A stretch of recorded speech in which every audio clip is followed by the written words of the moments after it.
Hello books and comics fans, নমস্কার। তোমরা সবাই কেমন আছো? Very good evening. তো আমি তোমাদের সঙ্গে এসে গেছি, আবার এসজেকে তোমাদের সঙ্গে গল্প করতে চলে এলাম। তো আমি একটুখানি আজকে তোমাদেরকে একটা বইয়ের কথা বলবো, যে বইটাকে আমি রিসেন্টলি পড়েছি এবং এই বইটা আমি রিসেন্টলি কিনে আনলাম রামকৃষ্ণ মিশনের থেকে। এই উদ্বোধন কার্যালয় আছে বাগবাজারে, ওখানে। তো খুবই ভালো বই। বইটার নাম হচ্ছে তোমার টাইম সেন্স। ঠিক আছে? তো জেনারেলি আমরা কি দেখে থাকি, যে কথা আমাদের বাবা মারা অনেক ক্ষেত্রে বলে থাকেন, তোর কোনো সিভিক সেন্স নেই, তোর কোনো কমন সেন্স নেই। অনেক সেন্সই আমরা শুনি। অনেকে বলে যে তোমাদের যদি অফিসে যাও, অফিসে বলবে যে একটা বিজনেস সেন্স নিয়ে এসো, একটা কর্পোরেট সেন্স নিয়ে এসো। অনেক সেন্স লোকে কথা বলে, কিন্তু কেউ বলে না একটা মূল্যবান জিনিস, সিভিক সেন্সেরও কোনো আলটিমেটলি ভ্যালু নেই, আর নাই ভ্যালু আছে আপনাদের কোনো কমন সেন্সের বা অন্য কিছু। ভ্যালু যেটা আছে সেটা হচ্ছে টাইম সেন্স। কারণ টাইম এমন একটা জিনিস যেটার উপর নির্ভর করে আমরা সবাই কিন্তু বেঁচে আছি বলতে পারেন, কাইন্ড অফ। সো এই টাইম সেন্স জিনিসটা কিভাবে কাজ করে সেটা আপনাদের আজকে একটু বলি। তো টাইম সেন্স প্রথমত যে বইটা, সেটা স্বামী পুরুষোত্তানন্দ লিখেছেন এবং উনি খুবই সুন্দরভাবে এই বইটা ডিসক্রাইব করেছেন। প্রথমত হচ্ছে টাইম কি, যেখানে উনি একটা খুব সুন্দর কথা বলেছেন। তো প্রথমেই আগে আমি বলে দিই, টাইম সেন্সের বইটা আপনারা উপরে দেখতে পাচ্ছেন। এই বইটা কিন্তু আমাকে কিনতে লেগেছিল অ্যারাউন্ড 15 টাকা, এবং খুব সহজলভ্য এই বই। এটা আপনি উদ্বোধন কার্যালয় বাগবাজারে পেয়ে যাবেন। অত্যন্ত সুন্দর জিনিস, এবং এই বইটা এত সুন্দর আপনারা কল্পনা করতে পারবেন না। আমি কয়েকটা জিনিস আমি নিজে মার্ক করে রেখেছি, আমি আপনাদের একটু পড়ে শুনি, আপনারা বুঝতে পারবেন। শুরুতেই এই একটা জিনিস রয়েছে, এটি সম্পূর্ণ ইংলিশে লেখা এবং খুব সিম্পল ল্যাঙ্গুয়েজ। তো এখানে একটা মজার জিনিস রয়েছে শুরুতে, যে ক্যাচটা, আপনারা বুঝতে পারবেন কতটা সুন্দর বইটা। বলছে, in today's world only money and the things it can buy seem to have value. আজকে দুনিয়াতে টাকা পয়সা যে জিনিসগুলো কিনতে পারে, সেই টাকা পয়সাটারই মূল্য রয়েছে। But in reality, however, money and the things it can buy are both created by man, but man has forgotten his own value. অর্থাৎ টাকা পয়সার যে জিনিসগুলো টাকা পয়সা কিনতে পারে, যে লাক্সারিয়াস জিনিসগুলো বা যে মূল্যবান জিনিসগুলো টাকা পয়সা কিনতে পারে, সেই জিনিসগুলোর ভ্যালু কিন্তু মানুষেরই তৈরি, অথচ মানুষ নিজের ভ্যালুটাই ভুলে গেছে। অদ্ভুত ব্যাপার হচ্ছে, এই যে প্রথম ক্যাচটা, এটাকে বলা হয় হুক। ঠিক আছে?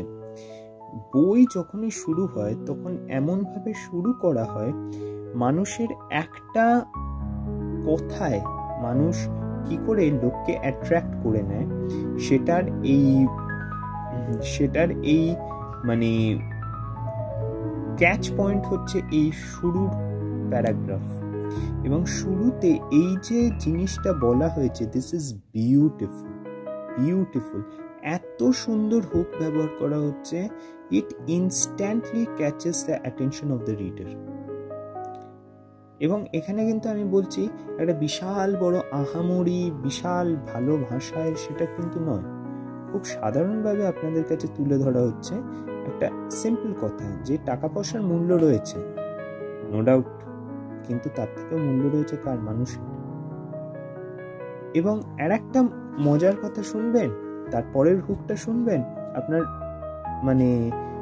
বলে না, জোর কা ঝটকা ধীরে সে লাগে, ওই রকম অবস্থা হবে। আপনার মাথাটা ঝনঝন করে উঠবে। তারপরের ঘটনাটা শুনবেন। বলছে, another startling fact about life is that both man and his creation called money are short-lived. The short period in which they exist and vanish is known as time. মানে বিউটিফুল হুক বললেও খুব বোধহয় কম বলা হয়।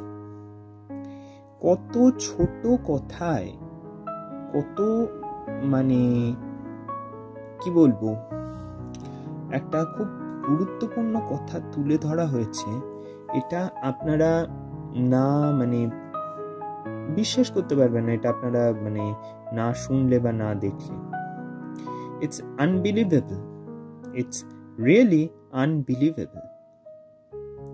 কি বলছে যে আর একটা অদ্ভুত বিষয়, একটা খুব মানে চমকপ্রদ বিষয় হচ্ছে যে যে মানুষ আর মানুষের তৈরি টাকা, এই দুটো জিনিসই কিন্তু খুব ছোট সময়ের জন্য থাকে, খুব শর্ট পিরিয়ডের জন্য থাকে। আর যে পিরিয়ডের মধ্যে এদের উদ্ভব হয় এবং ধ্বংস হয়ে যায়, সেই পিরিয়ডটাকে বলা হয় টাইম। আজকে লক্ষ্য করুন অ্যাডলফ হিটলার, আজকে লক্ষ্য করুন আপনি পার্সনস লাইক ধরুন দেশ যেমন ইউগোস্লোভিয়া কোথায় গেল, চেকোস্লোভাকিয়া কোথায় গেল, নেই। তো এইটা হচ্ছে ঘটনা, এটা মাথায় রাখতে হবে। তো এটা হচ্ছে ঘটনা, এইভাবেই ঘটনাগুলো কাজ হয়, এইভাবেই জিনিসগুলো অ্যাকচুয়ালি বেড়ে ওঠে। তো আজকে যে দেশগুলো ছিল, যে ডিক্টেটর ছিল, তারা আজকে নেই। আজকে আমি যদি ইউগোস্লোভিয়ার টাকা তুলে বলি এটা আমার টাকা, কেউ মানবে না। আজকে যদি আমি সে হিটলারের সময়কার টাকা তুলে বলি এটা টাকা, কেউ মানবে না। Everything has changed. So change is the only thing that is permanent and other things all are changeable. তো এটা হলো ঘটনা। এবং এই টাইম সেন্সের দুর্ধর্ষ কতগুলো মানে জিনিস এখানে বলা আছে। প্রথম জিনিস যেটা বলা হচ্ছে সেটা হচ্ছে টাইম কিভাবে আমাদের হাত থেকে বেরিয়ে যায়। এবং এটা ব্যাখ্যা করেছেন we waste time in wrong activities। যেমন আমি বলে দিই এখানে কেন আমাদের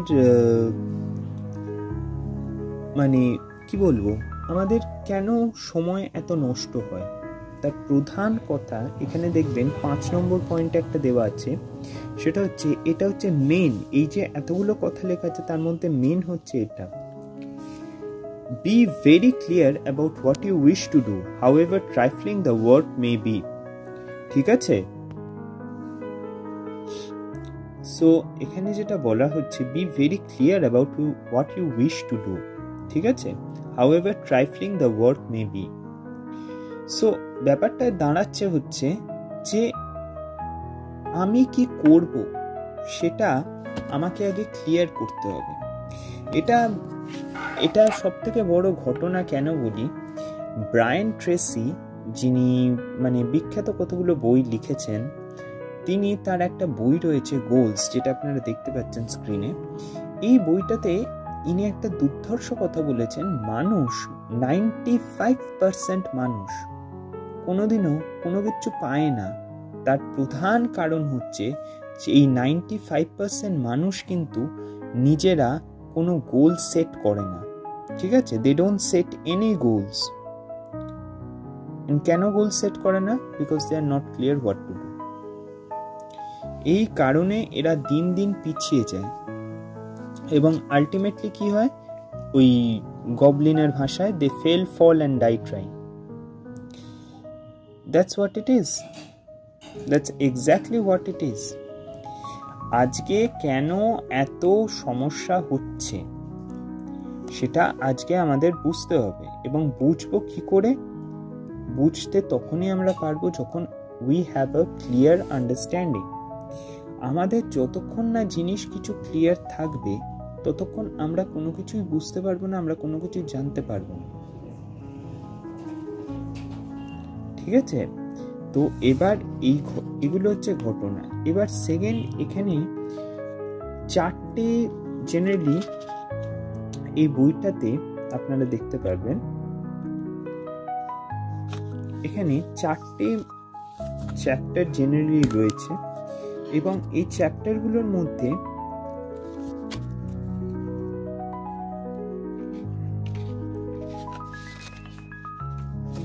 প্রথম হচ্ছে some reflections on importance of time.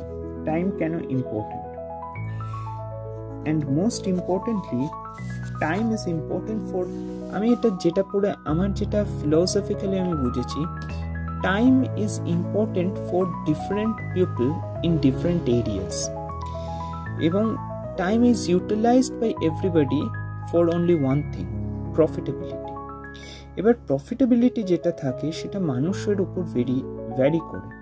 যেমন ধরুন আমার প্রফিটেবিলিটি হচ্ছে, আমি সবসময় চাইছি যে কিভাবে আমি আমার ছোট একটা টাকাকে বড় করে তুলব, through business, through investment. Maybe it's not a risky investment, maybe আমি ফিক্সড ডিপোজিটে ইনভেস্ট করছি, বাট আমি কি করছি, আমার টাকাটাকে বাড়িয়ে তুলছি।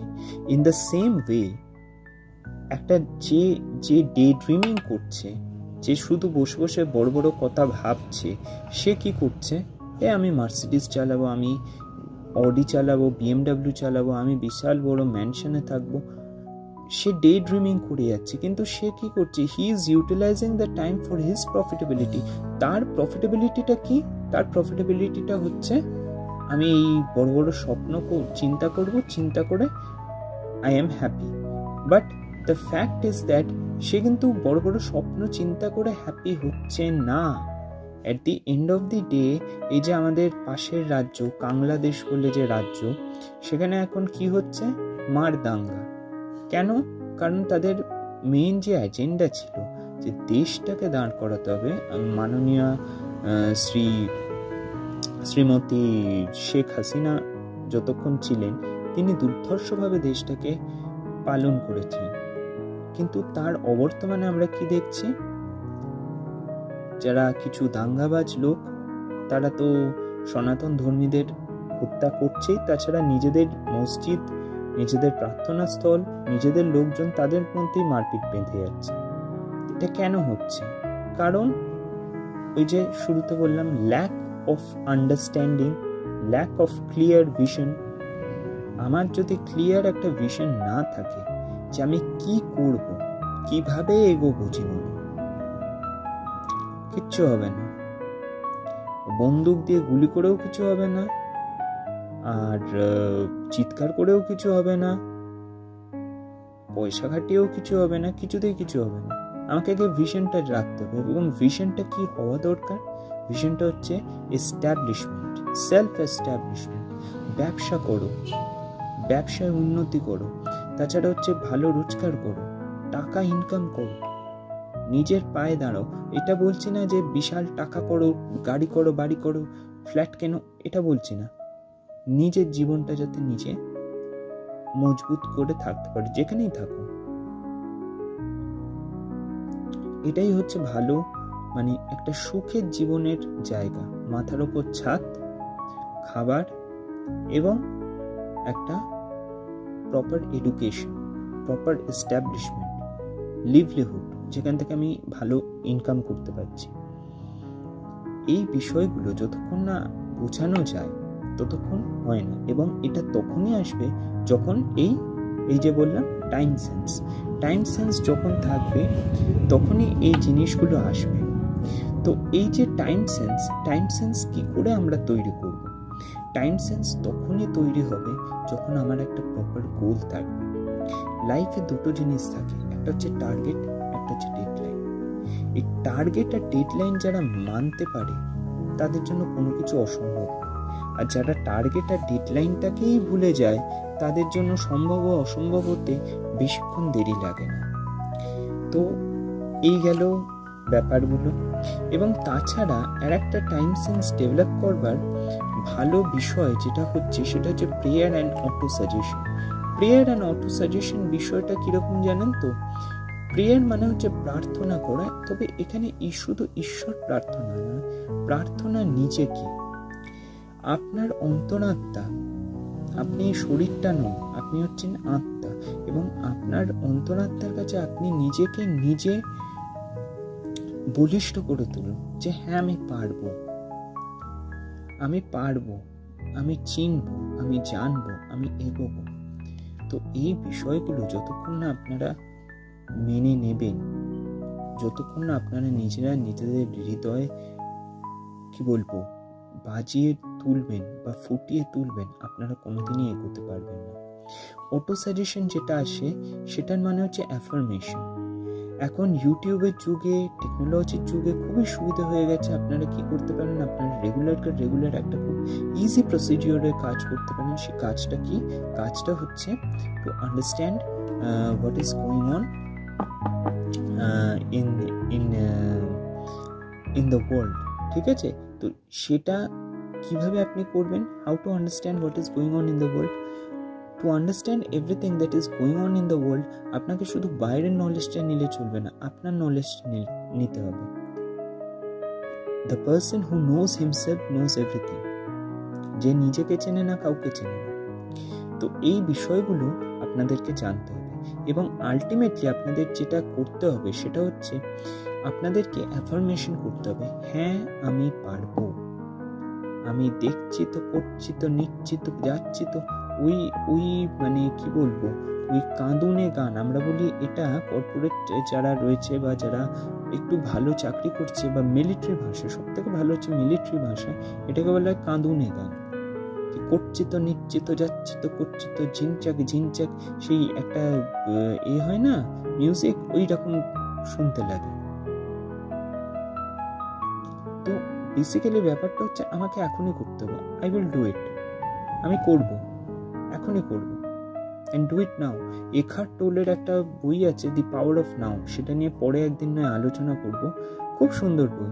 এবং তিনি বলছেন যা করব ওই অতীতে করব, ভবিষ্যতে করব নয়, এখনই করব, এখনই শুরু করা, এখন থেকেই এগিয়ে যাওয়া, এটার বিশাল বড় একটা দাম আছে। তো এই বিষয়গুলো নিয়ে আপনাদেরকে জানতে হবে এবং আপনাদের অ্যাফার্মেশনস করতে হবে।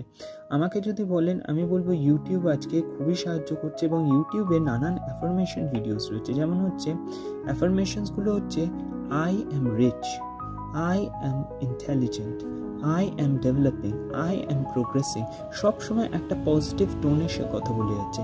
এবং এই অ্যাফার্মেশন যদি আপনি শুতে যাওয়ার সময় 10 মিনিট, আপনি ধরুন শুয়ে আছেন, আপনি কানে হেডফোন দিয়ে 10 মিনিট এই অ্যাফার্মেশনটা যদি শোনেন, আপনি দেখতে পাবেন এর কি মারাত্মক মানে ভ্যালু, মানে বলে বোঝানো যাবে না। সবসময় তখন আপনার মধ্যে একটা চেতনা আসবে, হ্যাঁ আমি পারবো, কি হবে, হ্যাঁ ঠিক করে দেবো, আরে আমি করে দেবো এটা। সেই আমাদের হিন্দিতে একটা বিখ্যাত কথা আছে না, লড়কে লেঙ্গে দিল্লি, ওই রকম হবে, আমি লড়াই করে নেব, কোনো অসুবিধা নেই, পেরিয়ে যাবো। তো এই বিষয়টা আপনাদেরকে জানতে হবে, এবং এই প্রত্যেকটা বিষয় নিয়ে এই টাইম সেন্স বইটাতে লেখা রয়েছে।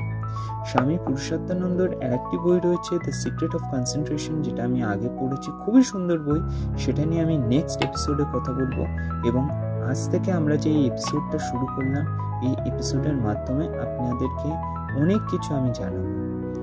এই কামিং যে এপিসোড আছে, এই যে সিরিজটা আমরা শুরু করছি, অ্যাকচুয়ালি বলতে একটু ভুল হলো, সরি ফর দ্যাট। তো এই সিরিজটা যে আমরা শুরু করছি, এর মাধ্যমে আমরা আপনাদেরকে অনেক কিছু জানাবো। অনেক বই রয়েছে যেগুলো আপনারা দেখতে পাবেন, জানতে পারবেন, এবং সেই বইগুলো যদি পড়েন আপনাদের মধ্যে অনেক ডেভেলপমেন্ট আসবে। আমি আশা রাখছি আপনারা যেন অবশ্যই বইটা পড়েন। টাইম সেন্স বাই স্বামী পুরুষোত্তমানন্দ। Thank you.